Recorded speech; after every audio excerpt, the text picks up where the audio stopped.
Imagine this. A parent spends thousands of dollars setting up a trust, thinking they're protecting their family.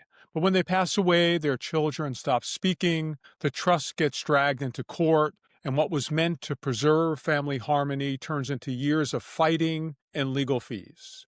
I'm Guy Martino, an Indiana estate planning and probate attorney, and I've seen this story play out too many times. Here's the truth. Most trust contests don't happen because someone was trying to be unfair. They happen because something was left unclear, poorly drafted, or never fully explained. In this video, I'm going to show you why trusts are contested and what you can do right now to make sure your plan actually works, protecting your assets, and most of all, your family relationships. The number one reasons trusts are contested is lack of communication. The biggest reasons families fight over trusts is that nobody ever sat down and talked to them. A trust can be perfectly legal on paper, but if your kids don't understand why things are set up the way they are, they'll fill in the blanks with resentment and suspicion. I've had cases where one child was named trustee and the others weren't, and that alone started a long feud. When I asked, did your parents ever explain their decision? The answer was almost always no. That's why one of the biggest ways to prevent trust contests is to communicate with the beneficiaries while you're still alive. You don't need to disclose every dollar, but explaining why decisions were made builds an understanding, and understanding many times will prevent a lawsuit. That conversation is often worth more than the trust documents themselves. The next reason trusts get contested is because they were drafted using one-size-fits-all template. Every family is unique. What works for a simple family in one state may not work for a blended family here in Indiana. A trust that's poorly worded can cause huge legal uncertainty. For example, the trust doesn't clearly define what equal shares means. Are we talking about equal dollars or equal assets? The trust leaves out key successor trustee provisions, or worse, it names a trustee who's passed away or is incapable of serving. When the language is vague or outdated, you're leaving the door wide open for a court battle. So the lesson here, don't rely on cookie-cutter trust forms or online templates. Work with somebody who understands Indiana trust code, probate law, and local court procedures. A few $100s saved up front can cost your family tens of thousands of dollars later on. Now let's talk about one of the most emotionally charged reasons trusts are contested, and that is claims of undue influence or lack of capacity. What does that mean? Let's sort that out. Here's how it usually happens. Late in someone's life, someone becomes dependent on one child or a caregiver or a new friend. That person starts helping with bills, doctor visits, and daily life. And then one day, a new trust appears, leaving everything to the caregiver. The other children find out after the parent's death, and now they believe that sibling or caregiver manipulated the parent.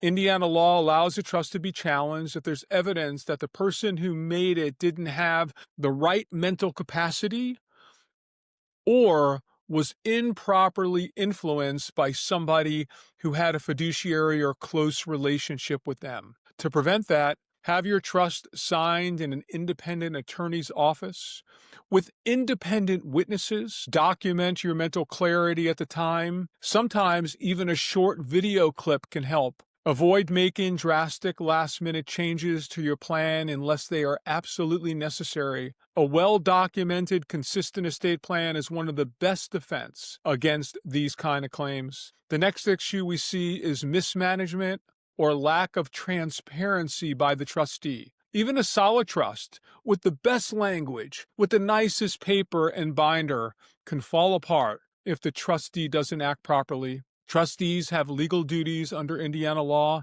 to account, to act impartially, and to follow the terms of the trust. Most trust disputes start because the trustee didn't keep everyone informed.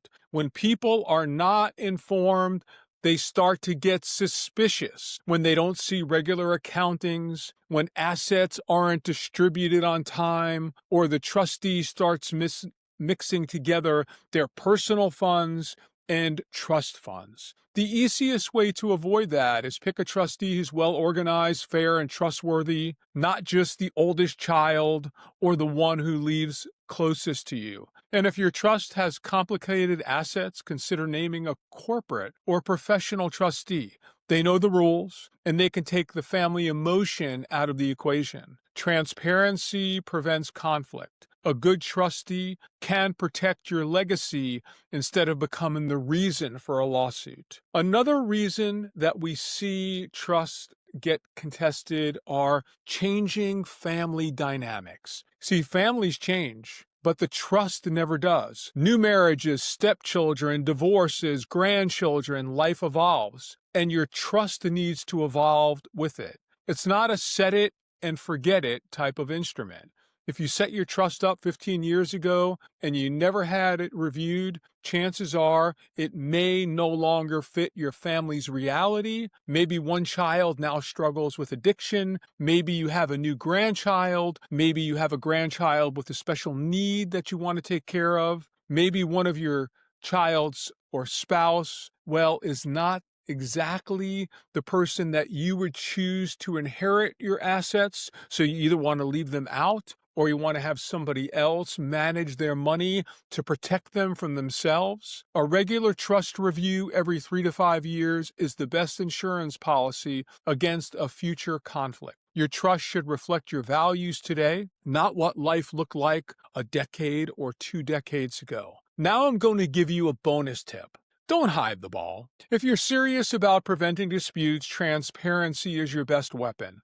You don't have to reveal account balances to your beneficiaries, but you should make sure your family knows. Number 1, that a trust exists. Number 2, who the trustee will be, and if there's some contention, why you chose that person or that organization. And number 3, where your documents are located. The worst time for your family to discover your estate plan is after you're gone. So let's recap. Trusts are most often contested because of, number 1, lack of communication. Number 2, poor drafting or outdated terms. Number 3, claims of undue influence or incapacity. Number 4, mismanagement by the trustee. And number 5, changing family dynamics. The good news is that every one of these can be prevented with clear planning, regular updates, and honest communication. If you already have a trust and you're not sure if it's bulletproof, or if you're creating one and you want to make sure it stands up in court, that's exactly what we help families with every day. Visit GuyDiMartino.com or call our office to schedule a consultation and protect your legacy. And if you found this helpful, hit like or subscribe and watch the next video. 5 ways to properly fund your Indiana Living Trust, because even a perfect trust doesn't work unless it's properly funded. I'm Guy DiMartino. Thanks for watching, and I'll see you in the next video. Have a great day.